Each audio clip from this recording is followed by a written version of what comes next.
አቶ አበበ አባተ ይባላሉ። የ80 ዓመት የእድሜ ባለጸጋ ሲሆኑ በሐዋሳ ከተማ ነው የሚኖሩት። አቶ አበበ በመንግስት ሰራተኝነት ለ33 ዓመታት አገልግለዋል። ከልጅነት ጊዜያቸው ጀምሮ ለከብቶች ልዩ ፍቅር እንደነበራቸው የሚናገሩት አቶ አበበ ከተወሰኑ ዓመታት በፊት በጥቂት ላሞች የጀመሩት የወተት ላሞች እርባታ ስራ አሁን ላይ በእጅጉ አድጎ የእርሳቸውና የቤተሰባቸውን የኑሮ ሁኔታ ለውጧል። የተሸጡት ካሁን ካሉት በላይ ናቸው። ይህንንም ቤት የሰራሁት በእነሱ ነው። ኑሮዬንም ያሻሻልኩት በእነሱ ነው። በመንግስት ደረጃ በነበርኩ ጊዜ ኪራይ ቤት ነው ያለሁት፣ የቀበሌ ቤት። አሁን ወደ ግል ቤት ገባሁኝ። ኪሴ ኢኮኖሚ ነው፣ እግዚአብሔር ይመስገን። ድሮ ደሞዜን ተቀብዬ በማግስቱ ኪሴ ባዶ ነው። አሁን ግን እግዚአብሔር ይመስገን ደህና ነኝና በዚህ እየኖርኩ ነኝ፣ እየተጦርኩ ነኝ። አንደኛ ስራ ፈጥሬያለሁ፣ ሁለተኛ ኑሮዬን፣ ሶስተኛ ባለቤቴ ድሮ 10 ብር 20 ብር አምጣት ላይ ነበረ። አሁን ቡትሌዋን እየሸጠች እሷም የራሷን ህይወት ትኖራለች። ወደ እኔ አትመጣም፣ አትጋራም፣ አትጠይቀኝም። ሲቸግረኝ እኔ ወደ እሷ ሄዳለሁ። አቶ አበበ በጉልበት ከሚያግዟቸው ጥቂት ወጣቶች ጋር በመሆን በመኖሪያ ቤታቸው ግቢ ውስጥ ባለ የከብቶች በረት ውስጥ ደፋ ቀና ሲሉ ላያቸው ያስቀናሉ። አቶ አበበ አዳዲስ ቴክኖሎጂዎችን ተቀብሎ በመተግበር ረገድም ግንባር ቀደም አርቢ ናቸው። አሁን ላይ ላሞቻቸው ሴት ጥጆችን የሚያስወልድ ቴክኖሎጂን እንዲጠቀሙ እያደረጉም ነው። ታዲያ ለአቶ አበበ ይህንን ሴት ጥጆችን የሚያስወልድ ቴክኖሎጂ እንዴት አዩት የሚል ጥያቄን አነሳንላቸው። ውጤቱን እንደ ጥሩ የቆጠርኩት አሁን ምንድነው የተባለው ሴት ጥጃ በመገኘቱ ነው። ፊትም ሴት ጥጃ ይወለዳል፣ ግን አብዛኛው ወንድ ስለሚወለድ እንደዚህ ተወስኖ የሚመጣ አይደለም። አሁን ሴት ተወልደዋል፣ 2 4 የተጠቁ አሉ። እርግጠኛ ሆነው እነሱ ያለምንም እንከን ከወለዱ 4 እና 2 6 ይሆናሉ። ያለፈውን እርባታ ትቼ በእነዚህ ነው መቀጠለው ማለት ነው። አሁን ስሰማ ራሱ እውነትም አይመስለኝም።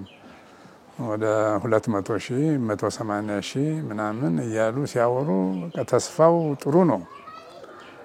እኔ 200,000 ብር ቀርቶ 5,000 ብርም ቆጥሬ አላውቅም በስራ ዓለም ላይ እያለሁ።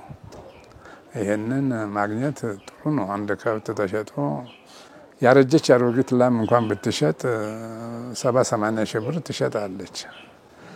ያም ትልቅ ገቢ ነው እና የሴትነቱ ውጤት እንኳን በልጅነት ቀርቶ በእድሜያቸውም ከፍ ካለም ወድቀው አይወድቁም፣ ውጤት አላቸው።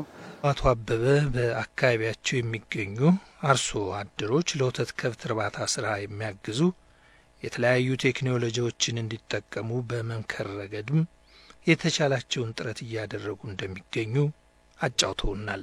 እኔም ያቅሜን ያህል ገበሬው ጋራ ብዙ እንዳቅሜ ሞክሬያለሁ። ለምን ይሄን ሁሉ ከብቶች ታንጋጋላችሁ?